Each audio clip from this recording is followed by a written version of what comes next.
So it's 2021 and you've heard about rowing. You think it might be cool or just a great way to spice up your fitness routine, achieve some goals.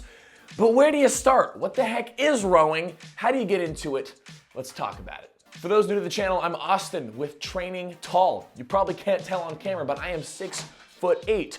But you don't have to be tall to train tall. Training Tall is all about getting the tips and strategies that help you take your fitness and health above the average, no matter how tall you are. Get it? And today I'm gonna walk you through every step that you need to take in order to be successful in your rowing journey. So let's get right into it. The first thing is you gotta pick a rowing machine. And there are a ton of different rowing machines out there. Having had experience on many different machines are going to suit you better depending on what you're looking for. And I'm planning on having a whole video deep diving into the whys behind each different rowing machine. But just to give you kind of a brief overview, if you're looking for a rower that is more sort of like a fitness class style, you're gonna go with something like the Hydro or the City Row or Nordic Track. If you're looking to be a little bit more competitive with personalized training specific to you in sort of a game-like fashion, the Ergatta rower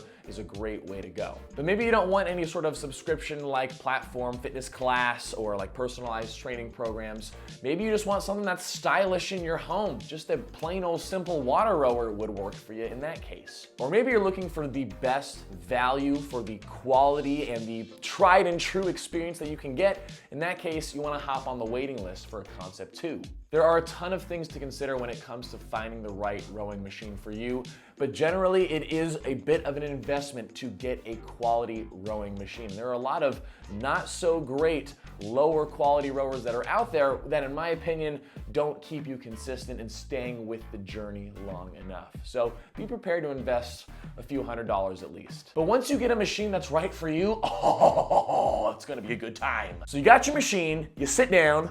What do? What's next? Well, now you have to learn the basic mechanics and metrics that are involved in rowing.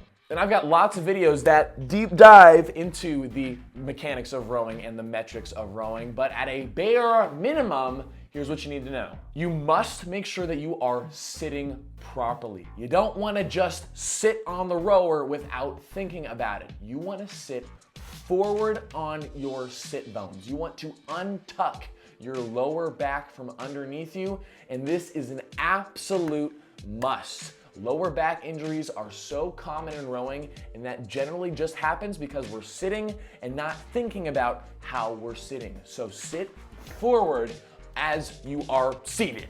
You need to understand the 4 body positions of the rowing stroke. The finish position, the recovery as you come up and return for the next stroke, the catch, which is the start of the stroke, and the drive, which is the motion of taking the stroke. You need to understand the stroke order, which can be broken down into 3 components: the legs, the core, and the arms. Starting off at the finish position, your body should be at an 11 or 1 o'clock layback, and you start off by pushing your arms out and down.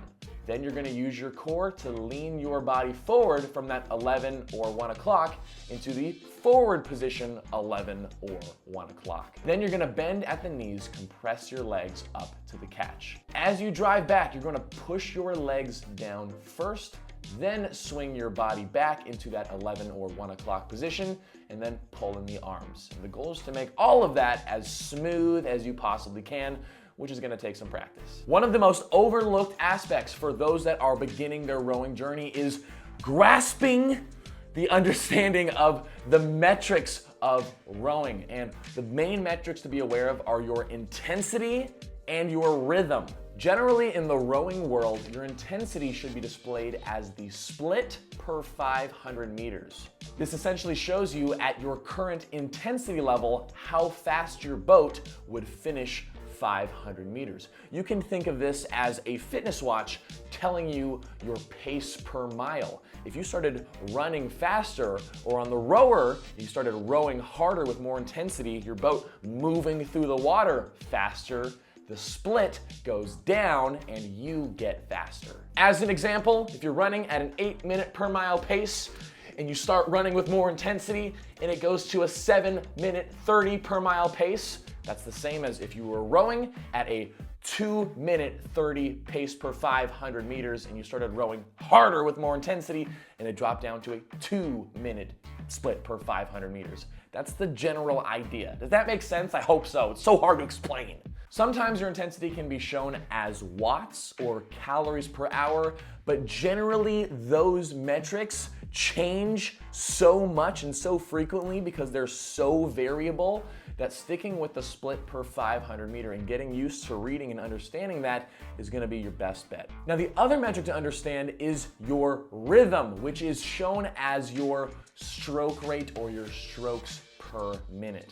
As a beginner, it is crucial that you understand that your stroke rate has nothing to do with your boat speed, your intensity, your split per 500 meters. It is simply the rhythm at which you row at. Now, as you get more advanced, you'll realize that certain stroke rates help you optimize certain rowing distances, but for the most part, you can row hard, intensely, and get a good workout at any stroke rate. How is this possible? It's all about controlling the force of your drive back and the control of your return back up. So the idea is that any stroke rate can be challenging or not challenging. It all depends on the intensity you put behind the stroke, the effort of your drive, and the control of your return. And let me show you what I mean. I can take my stroke rate up to 60, 70 strokes per minute, and this is not challenging.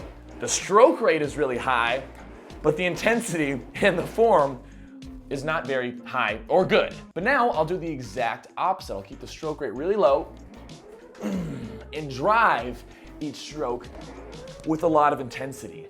Now this is really tough, really challenging, and kind of unsustainable for me right now. But do you see the difference?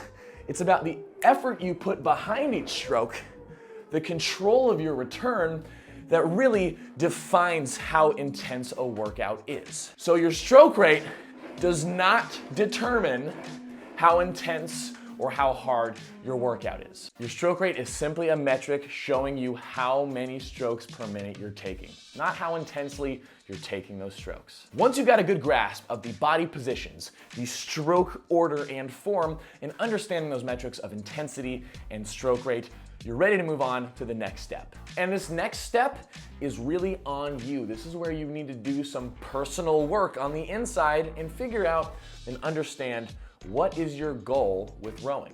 Are you someone who focuses primarily on strength and bodybuilding? In that case, you don't need a fancy rowing machine and you can simply work through bouts of 20 to 24 stroke per minute rowing at a nice moderate intensity. A very common style of workout to do is 2 or 3 by 20 minutes rowing at 20 strokes per minute with 1 minute rest in between.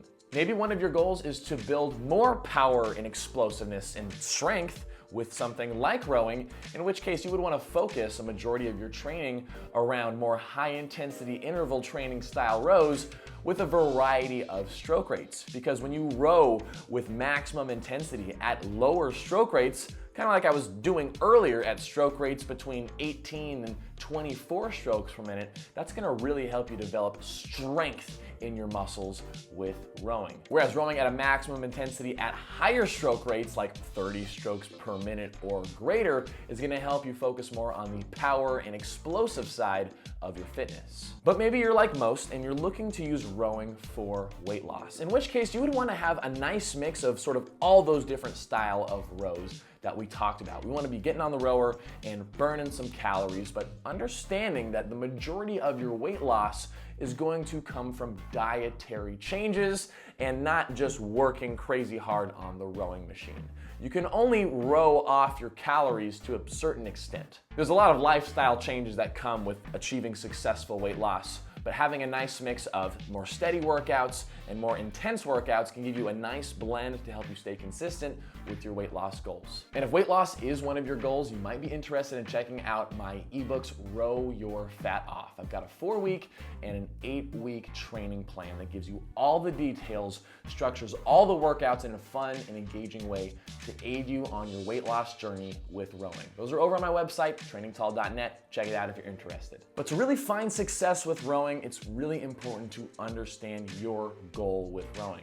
And then from there, we move on to the 4th and final step, which is to frickin' practice, follow a plan, and most importantly, be consistent. Now, there are a ton of free follow-along rowing workouts here on YouTube, which are a great way to get in some practice before committing to any sort of plan or program, just to dip your toes into the water of rowing. But once you've got some practice in, following some sort of training plan or signing up for personal rowing coaching is my best recommendation to help you stay consistent, because especially with something like rowing, which is a very technical exercise, and the progress that you get from it is sort of a slow and steady, continuous process of getting better, achieving results. Finding what you need to stay consistent is most important. Whether that's follow-along workouts here on YouTube, whether that's subscription-based platforms like Hydrow or the Ergata, or personal coaching with something like my Row 20 personal coaching rowing program, an app, whatever it might be, you gotta just find something that's gonna help you stay consistent. So explore those resources. Ask the questions. That's what I'm here for. I'm here to help you out. But understand that rowing truly is an epic journey that starts from now until you freaking die, which is decades from now.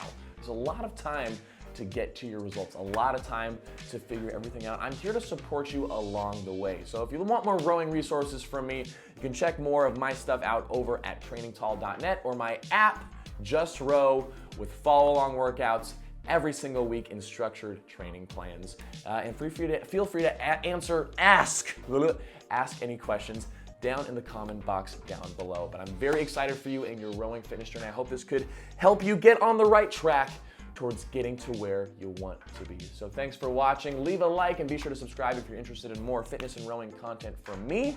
Thank you very much, and I'll see you in the next video.